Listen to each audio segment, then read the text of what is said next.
So thank you for the opportunity from ISNTD for giving us the chance to share some insights on the work we do at Global Health and how a partnership we have with different stakeholders can address malaria prevention in the event of climate change and the consistent increase in the numbers of mosquitoes or vector-borne diseases and the impact that they have.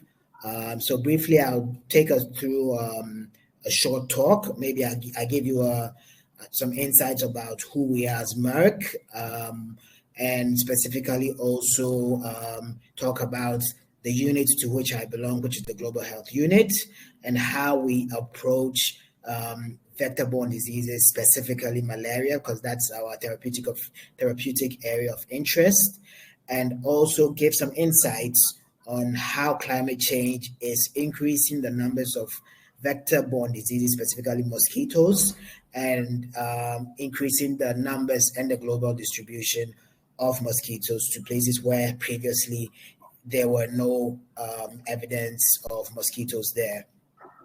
Then finally, most importantly, I share with you the work we're doing with our repellent, repurposing it to address malaria and its effect on the Anopheles mosquito that causes malaria.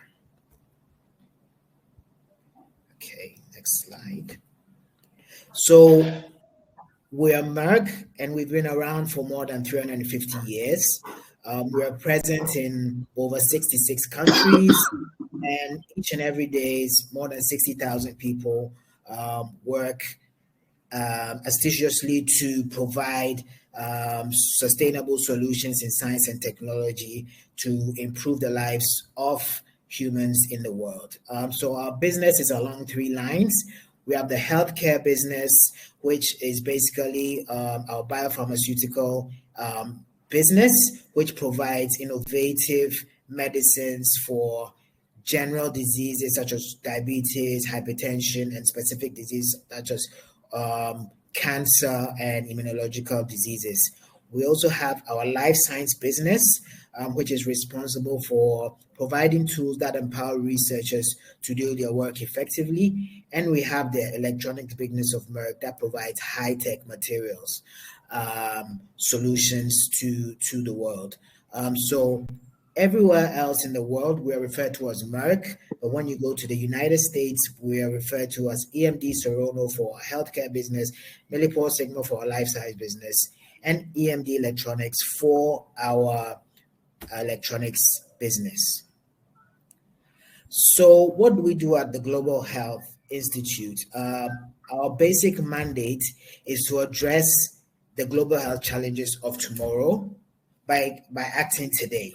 So basically, we act on three fronts, and it's evident that three major challenges will face the world in the near future, and we try to address the challenges that come with these events. So first and foremost, there would be water scarcity in the very near future. So it's estimated that close to 40%, there will be a close to 40% gap in the need for water even by 2030, which is staggering. And it is also said that most likely the next world war will be caused by water scarcity. We also address major population growth, which will lead to an increase in inequalities, basically in health, resources, and may lead to migration. And for today's topic, we address vector-borne diseases and what climate change is doing to trigger the new spread of vector-borne diseases to new areas and also increasing the numbers. It's estimated that by 2050, 50% of the world's population will be exposed to mosquitoes, which is something that is extremely scary. So our mandate at Global Health Institute, under the Global Health unit of Merck, is to address challenges that affect millions of people. Our focus is basically in the low and middle income countries, and we try to improve the health of underserved populations in these places by employing Merck's science and technology solutions and innovations to these problems. And we always do this in partnership with others. Like I said, our focus area or therapeutic focus area is in malaria, and we try to approach our fight in malaria through either prevention and control of malaria worldwide. We do this in an integrated approach on 4 fronts. Basically, we address treatment by trying to come up with drug discoveries and clinical developments for new antimalarials, which are currently in development in the institute. We try to strengthen the health systems of the various health systems that we work, the countries that we work in. We try to strengthen the health system, and we do various programs in the area of diagnosis when it comes to. We try to increase the capacity of healthcare workers to diagnose malaria and other diseases much more efficiently. And today I would also talk about our prevention arm, where we try to repurpose our insect repellent to address malaria.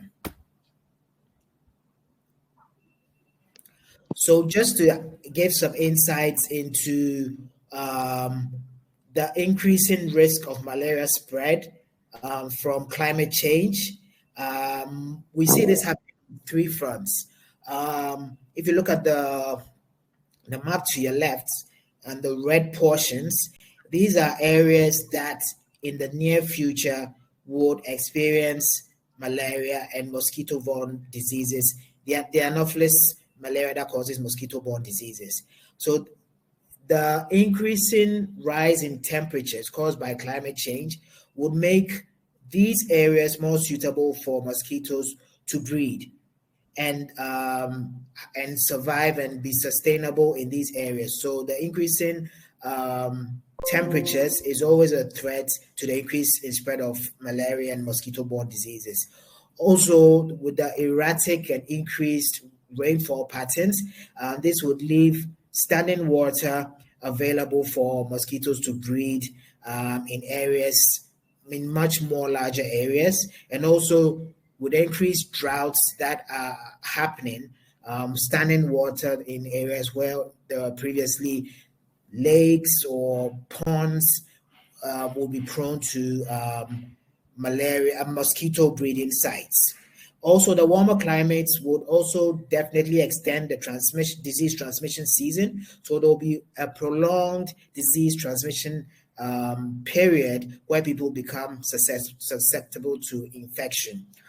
Also, we've noticed that the change in temperatures or the rise in temperatures are affecting the biting behaviors of mosquitoes. So previously, the Anopheles mosquito, which tend to bite late in the evenings, have now started to bite earlier in the evenings or just before sunset. And this drastically calls for more preventive tools for personal protection of people, since the current tools are geared towards, let's say, indoor protection of people, where mosquitoes previously were known to bite at a later time of the day. Okay, next slide. So that leads us to a project we started to run in Ghana on our insect repellent IR3535. So IR3535 has been developed by Merck for close to 40 years. It's not a new product. It's been basically used in Western countries for people to protect themselves when they go into the woods and camp, when they go for camping on hikes and other such related activities. We've done various efficacy studies, and it has demonstrated efficacy against the vectors that cause Zika, dengue, chikungunya, and Lyme disease. So it's effective even against the Aedes mosquito that causes Zika. but our studies on the base IR3535 show that it had limited efficacy against the Anopheles mosquito that causes malaria. So through partnerships, we work together with another organization who has a formulation of IR35, who was able to reformulate IR3535 in a formulation with their patented technology to increase the repellency of IR3535, decreasing the absorption and decreasing the repellency rate of IR3535. So we thought it wise that why don't we try this this new formulation of IR3535 against the Anopheles mosquito that causes malaria in an endemic country, in both the lab setting and also in the real life setting. Just to add, IR3535 is safe, has a safe profile for use in humans. It's eco-friendly, and it's also, like I said, friendly to use in non-toxic to use in humans of all ages. So we chose to do our study in Ghana. Why Ghana? Because Ghana is endemic with malaria all year round. The entire population is at risk of malaria. In 2021, close to 20% of the population was infected with malaria, and there were about 12,000 deaths. We chose Ghana also because there is a strong commitment from the government and the National Malaria Control Program, now the National Elimination Control Program, in the fight against malaria. It's being that there has been a shift from control of malaria to elimination of malaria. So there is strong support for new solutions, added solutions to the already existing solutions that are available in the fight against malaria. So we thought it wise to do our study in Ghana. So like I said, this work was done not just by Merck, but it was a partnership between 3 partners. And the objective of this study was to establish the efficacy of the new formulation of IR3535 against the Anopheles mosquito, both in the lab and in a local setting in the country. So as Merck, we provided the base material, provided quality checks, safety and regulatory expertise, and provided malaria expertise, and most importantly, the financial backing to do this study. We work together with Noguchi Memorial Institute, which is a world-renowned WHO center for testing of repellents, and is internationally recognized worldwide, and also has partnerships with the Ministry of Health and the National Malaria Control Program. And we worked with a partner, LIFO, who holds the IP for this new formulation.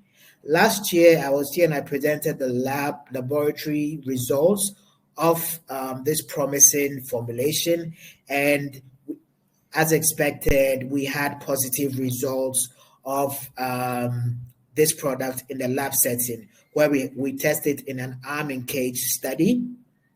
And this year we moved to a field study where the repellent is tested in real time on humans in the field as it would be used. So now let me just share briefly the study design that was used. We tested over 16 days between the hours of 9 p.m. and 6 a.m. this repellent on 16 volunteers or technically trained people to test this IR3535 formulation in the natural setting. So every day over 16 days, between the hours of 9 p.m. and 6 a.m., they exposed their lower limbs, like you can see on the picture below. They sit outside the hut and inside the hut, and apply a specific amount of the IR3535 on their lower limbs, and sit in the elements over the period of 9 p.m. to 6 a.m. and do what we call human landing collections on the exposed limbs, on their exposed lower limbs. So in this period, over the 9 hours that is tested, they try to catch mosquitoes that are landing on their legs. And here we test for, we have metrics that we assess. We assess the repellency percentage of the repellent. We also analyze the biting rate that the mosquitoes have to the exposed legs and to a control, and the control is just placebo, which is alcohol. And we also try to determine the entomological rate, which is the effective rate of the mosquitoes that land on the exposed limbs. We also try to establish if there is a presence of resistant species in the testing area to establish if this repellent will be effective against resistant species should they be present in an area you're using it. So we are encouraged and happy to share that we had significantly good results in this field study. On point 1, which shows a graph of the percentage repellency over the 9 hours, it shows that for the participants or the technicians that applied the IR3535 on the exposed limbs, there was between 100% repellency. That's a complete repellency of the IR3535 and 96% repellency of the IR3535. This is extremely encouraging data that we have. We also did an analysis to show the biting rate of people that are exposed to both the control group, which use just alcohol as a control or a placebo, and IR3535. And we're excited to share that the control group had over 16 bites per person per night, and IR3535 gave a protection that provided only 0.59 bites per person per night. We went ahead to do the sporozoid rate, to measure the sporozoid rate, thereby have an indication of the entomological rate or the rate of infection that a mosquito can have when it bites a person that is not protected in the community. So this gave, for people who are not under the protection of IR3535, it would give an entomological rate of 24 bites, or an effective rate of 24 bites per person per year. So that means a person would be exposed to 24 different infections in a year, or 2 infections in a month, which is very, very significant. And IR3535 for the mosquitoes collected gave negative malaria sporozoids, given the implication that there was 100%, or there was no possibility of a bite per man per year to be infected. So what does this mean? So this means that our study shows there would be significant reduction in biting rates due to the extended repellency of the product over the 9 hours that we did the study. And this could provide the potential for complete protection of infective bites, even in resistant dense areas, because people would be completely protected from the bites. And also the sporozoid rate showed 0 in the people who used the IR3535, protecting them from resistant bites of malaria. So we are sure and we are encouraged that IR3535 has the potential to be an addition to as a strong personal protection tool against vectors, especially in emergency settings caused by climate changes, such as floodings, where people are exposed to the elements of the environment. They have a protective tool to protect them against malaria.